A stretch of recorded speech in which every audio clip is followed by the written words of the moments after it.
بسم اللہ الرحمن الرحیم۔ السلام علیکم ناظرین، فدا عادل ہوں اور آپ ڈیلی میدان دیکھ رہے ہیں۔ ضلع کرم کے حوالے سے بات کریں گے۔ یہاں پہ حالات کافی تشویشناک رہے ہیں، آج بھی تشویشناک ہیں، سڑکیں بند ہیں، خوف و ہراس کی فضا ہے، لوگ ایک جگہ سے دوسری جگہ منتقل نہیں ہو رہے ہیں۔ مذاکرات ہوئے، ایک غیر سرکاری جرگے نے بھی اور پھر سرکاری جرگے نے بھی مذاکرات کیے۔ کوہاٹ میں یہ سلسلہ کئی دنوں تک، کئی ہفتوں تک جاری رہا، فریقین سے مذاکرات ہوتے رہے۔ آج کیا صورتحال ہے اور فریقین چاہتے کیا ہیں، حکومت ان سے کیا چاہتی ہے؟ میرے ساتھ وزیر اعلیٰ خیبر پختونخوا کے مشیر برائے اطلاعات و نشریات جناب بیرسٹر ڈاکٹر محمد علی سیف موجود ہیں۔ بیرسٹر صاحب، کیا صورتحال ہے اور یہ تاثر دیا جا رہا ہے کہ جی وہ جرگہ خدا نخواستہ ناکام ہو گیا ہے یا کوئی ڈیڈ لاک ہے؟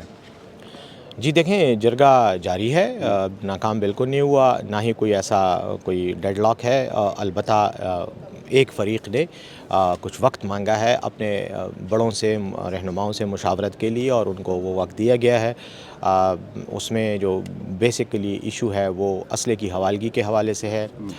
راضی نامہ کرنے کی کوششیں کی جا رہی ہیں تاکہ دونوں فریقین کے درمیان ایسا ایگریمنٹ ہو، ایسا معاہدہ ہو جس کے تحت ایک مستقل اور پائیدار امن جو ہے وہ اس علاقے میں قائم کیا جا سکے۔ اس سلسلے میں مذاکرات کے دوران اسلحے کی حوالگی کے حوالے سے بھی ایک شرط رکھی گئی تھی کہ دونوں فریقین کے پاس جو بھاری اسلحہ ہے وہ واپس کریں گے، حکومت کے حوالے کریں گے، تاکہ یہ جو تنازعہ ہے یہ کسی بھی صورت میں کوئی زیادہ انتہائی شکل نہ اختیار کر پائے۔ تو اس میں ایک فریق کو جو ہے وہ اعتراض ہے یا کچھ تحفظات تھے، انہوں نے اس سلسلے میں مشاورت کے لیے وقت مانگے جو ان کو دیا گیا، اور مجھے امید ہے کہ وہ مشاورت کر کے جب واپس آئیں گے تو وہ ایگریمنٹ کے لیے تیار ہوں گے کہ اسلحہ واپس کریں گے۔ وہ اسلحے کے لیے طریقہ کار ہم نے ان کو ہی کہا ہے کہ آپ ہمیں بتائیں کہ آپ کو کتنے دن چاہیے۔